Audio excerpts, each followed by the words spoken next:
Sekretaris Fraksi Partai Gerindra DPR RI Bambang Haryadi mengusulkan ide agar satu warga negara hanya punya satu akun media sosial tiap platform medsos.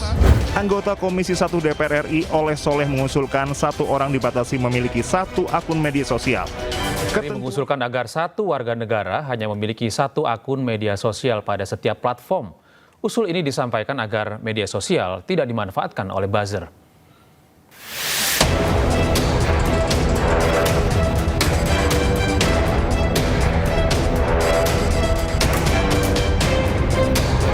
Sekretaris Fraksi Partai Gerindra DPR RI Bambang Haryadi mengusulkan ide agar satu warga negara hanya punya satu akun media sosial tiap platform medsos. Bambang menyebut ide ini untuk menghindari akun anonim maupun akun palsu. Bambang mengatakan informasi yang disampaikan di media sosial harus dapat dipertanggungjawabkan. Ia menyoroti fenomena akun anonim dan buzzer alias pendengung yang belakangan ini marak berseliweran di berbagai media sosial. Menurutnya, akun-akun anonim tersebut marak digunakan untuk melakukan kejahatan. Bambang Haryadi menegaskan usulan ini bukan untuk membatasi demokrasi namun menjadikan suara masyarakat yang digaungkan melalui medsos adalah suara nyata dari warga itu sendiri. Bukan akun anonim atau buzzer yang bertujuan memframing kondisi untuk kepentingan kelompoknya. Sebelumnya dalam rapat dengar pendapat umum panja penyiaran dengan perusahaan Google, YouTube, Meta, dan TikTok di Komplek Parlemen Senayan, Jakarta 15 Juli 2025, anggota Komisi 1 DPR RI Oleh Soleh mengusulkan satu orang dibatasi memiliki satu akun media sosial. Ketentuan ini dapat membatasi seseorang memiliki banyak akun. TikTok dan YouTube semuanya ini dalam rangka memfilter akun ganda. Rekomendasi saya, pimpinan dan mohon dicatat sekretariat, dalam rancangan dimasukkan bahwasanya platform digital tidak boleh membuat akun ganda. Saya minta ini. Boleh hanya satu akun asli saja, tidak boleh satu orang memiliki akun ganda. Baik perusahaan, lembaga maupun personal. Karena satu-satunya cara itulah yang bisa menghandle berbagai ilegal konten-konten. Politikus PKB ini menilai keberadaan second akun atau akun ganda sangat merusak dan bisa disalahgunakan. Ia menyinggung keberadaan buzzer yang justru mengalahkan sosok berkualifikasi di media sosial. Oleh pun meminta seluruh platform media sosial dapat menyaring keberadaan akun ganda.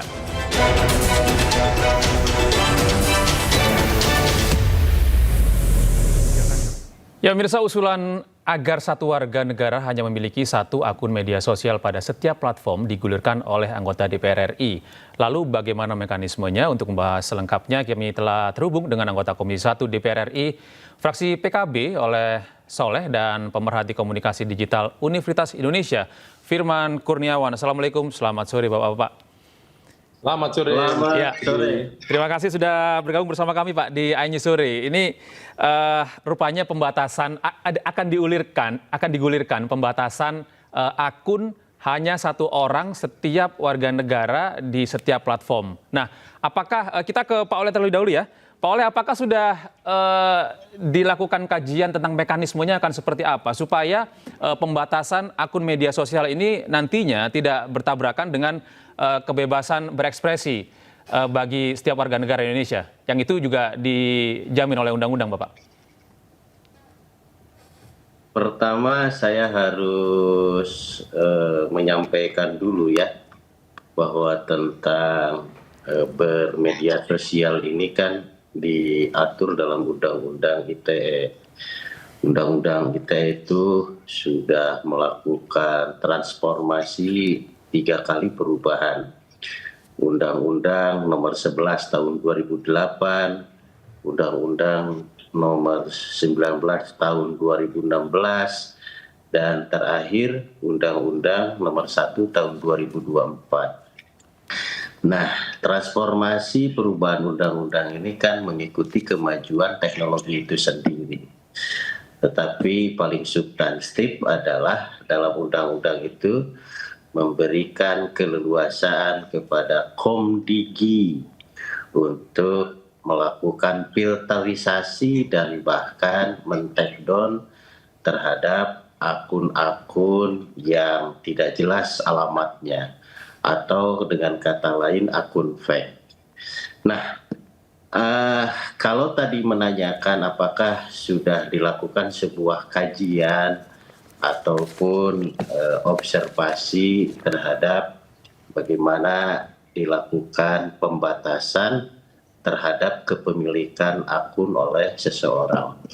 Sesungguhnya kejadian yang kemarin seminggu yang lalu terhadap bagaimana masuknya demo yang anarkis, itu kan demo-demo yang anarkis itu dibarengi dengan provokasi melalui media sosial yang akun-akunnya tidak jelas alamatnya, alias akun fake. Dan bahkan kalau kita ngelihat adalah banyak sekali akun-akun yang bersifat robot, kan seperti itu. Nah, bagaimana dengan Undang-Undang ITE, di mana Undang-Undang ITE memberikan keleluasaan bagi Komdigi beserta penegak hukum, dalam hal ini tentunya Polri yang sebagai eksekusi. Nah, seperti apa yang kita lihat bersama, kalaulah misalkan akun ini ribuan dan bahkan ratusan ribu, rasa-rasanya cukup sulit sekali untuk bagaimana melakukan sebuah eksekusi untuk screening dan bahkan take down. Nah, oleh sebab itu tentu ekosistem digital yang hari ini begitu bebas, sebebas-bebasnya. Setiap orang diberikan kebebasan untuk mengekspresikan apapun, dimanapun, kapanpun, kepada siapapun, dan bahkan isi kontennya apapun. Dan bahkan bahasa-bahasanya, bahasa-bahasa binatang, bahasa-bahasa lain gitu ya. Yang hal itu kan dapat mengganggu terhadap stabilitas dan tentunya juga dapat mengurangi terhadap bagaimana harmonisasi di antara rakyat Indonesia, lembaga pemerintahan, komunitas-komunitas, dan yang lain-lain. Nah, oleh sebab itu alasan filosofis tentunya, alasan fisiologis itu bahwasanya perlu Indonesia melalui sektor digital harus berbenah karena memang efek dari akun-akun fake dan akun-akun robot ini sangat merusak. Pak Soleh, kita kasih kesempatan kepada Pak Firman untuk menanggapi bagaimana urgensi dari penerapan satu akun satu masyarakat ini. Pak Firman, apakah sudah cukup urgensi keadaan kondisi saat ini sehingga DPR ini mengajukan bahwa satu orang harus memiliki satu akun sosial media di satu platform? Apakah Anda setuju? Ya, bahwa media sosial itu harus diisi oleh konten yang baik, kemudian juga media sosial dalam realitasnya bermanfaat untuk menjalankan demokratisasi, dan itu tidak seharusnya dicemari oleh buzzer atau akun-akun robot. Itu memang betul. Tetapi ketika persoalannya adalah untuk mencegah itu semua dengan membatasi satu orang satu akun, itu dalam penerapannya akan berhadapan dengan kebebasan berekspresi, kemudian juga belum tentu itu adalah persoalannya. Jadi contohnya di Austria itu diterapkan bahwa akun itu harus dimiliki oleh orang yang identitasnya jelas. Nah, jadi lebih penting kalau menurut saya daripada pembatasan akun itu adalah dimilikinya akun itu dengan identitas yang jelas. Karena ketika orang mencantumkan identitasnya yang jelas, tadi muat konten yang kontroversial, konten yang mengadu domba, konten yang buruk, itu akan segera terlacak. Nah, ini di beberapa kajian juga menunjukkan bahwa dengan kejelasan identitas itu akan mengurangi atau mereduksi secara signifikan pemuatan-pemuatan konten yang merusak suasana jagat digital. Jadi kalau kita melihat efektivitasnya, selain juga urusan penegakannya ketika satu akun itu dimiliki oleh, atau satu orang hanya boleh memiliki satu akun, itu lebih efektif kalau dalam pendapat saya adalah mengharuskan pemiliknya menggunakan identitas yang jelas. Nah, ini juga menjadi pengalaman kita dulu waktu handphone itu kartunya boleh setiap orang memiliki dalam jumlah tidak terbatas, tapi kemudian ada pendaftaran yang memasukkan nomor induk kependudukan, itu kemudian penyalahgunaan nomor-nomor handphone itu juga menjadi menurun drastis, karena dengan segera terlacak siapa nih yang mengirimkan pesan atau konten-konten yang mengadu domba atau yang merusak suasana. Seperti itu, Mas.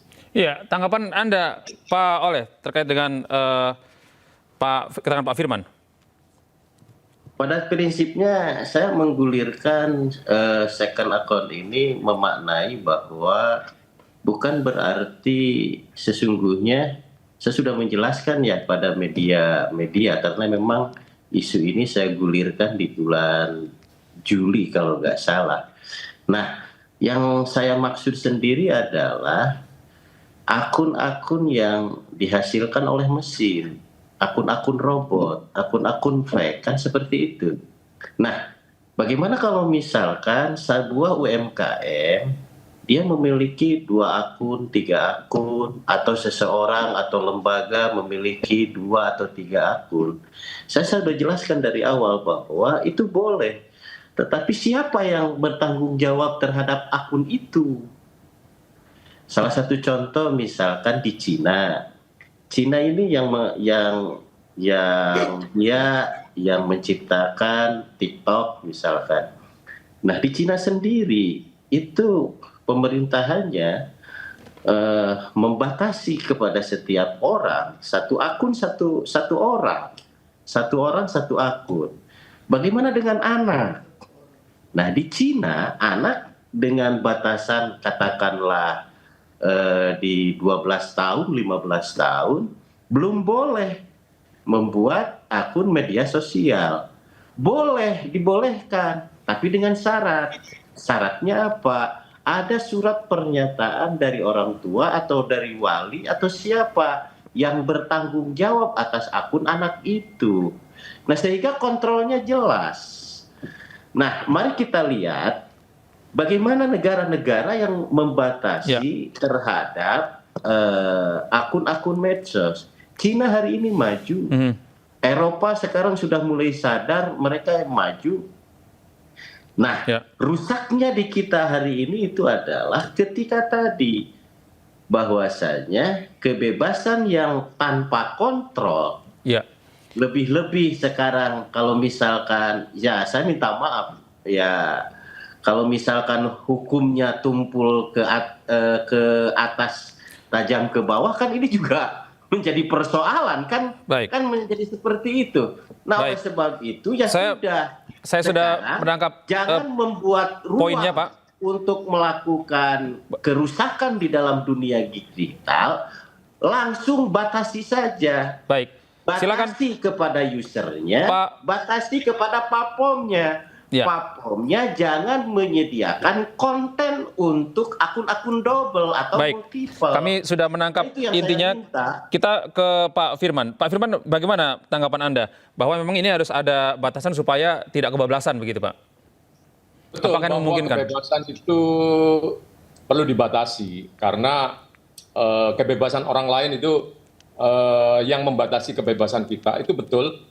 Cuma persoalannya pembatasannya bukan pada jumlah kepemilikan akun, tapi tadi pembatasan dengan cara tidak membiarkan pemilik akun tidak mencantumkan identitas aslinya. Nah, jadi tadi Pak Oleh setuju UMKM yang punya lebih dari satu akun, orang yang mempunyai kepentingan tertentu itu lebih punya dari satu akun, tapi bagaimana dengan akun yang dikendalikan oleh bot dan sebagainya. Nah itu ketika akun ini kita ingin mencegah dikendalikan oleh bot dan sebagainya, dengan adanya identitas yang jelas artinya ada penanggung jawab yang jelas, akun bot ini akan terminimalisasi, akan tereliminasi. Jadi letaknya ada pada siapa yang memiliki atau siapa yang ada di balik akun itu. Ya Pak, terakhir Pak Firman, lalu solusi apa yang Anda tawarkan untuk mengurangi jumlah buzzer yang memang dikhawatirkan oleh Pak Soleh dari Komisi 1 ini, Pak? Buzzer tidak akan mau kalau identitasnya tercantum. Dia akan melindungi dirinya atau akan berkurang keleluasaannya ketika akun yang dia gunakan untuk membuzzer itu dengan identitas asli. Jadi sebetulnya ada kaitan yang sangat kuat antara statement yang termasuk statement yang tidak dikehendaki dirinya sendiri itu dengan anonimitas. Nah, jadi dengan tiadanya keanoniman itu tadi berkata sesuatu yang buruk, mengadu domba dan sebagainya, itu dengan adanya identitas yang asli itu akan tereduksi. Baik, terima kasih. Terima kasih Bapak-Bapak, terima kasih Pak Oleh Soleh dan Pak Firman Kurniawan atas kesempatan Anda berdua bergabung bersama kami di iNews Sore. Assalamualaikum. Waalaikumsalam warahmatullahi wabarakatuh.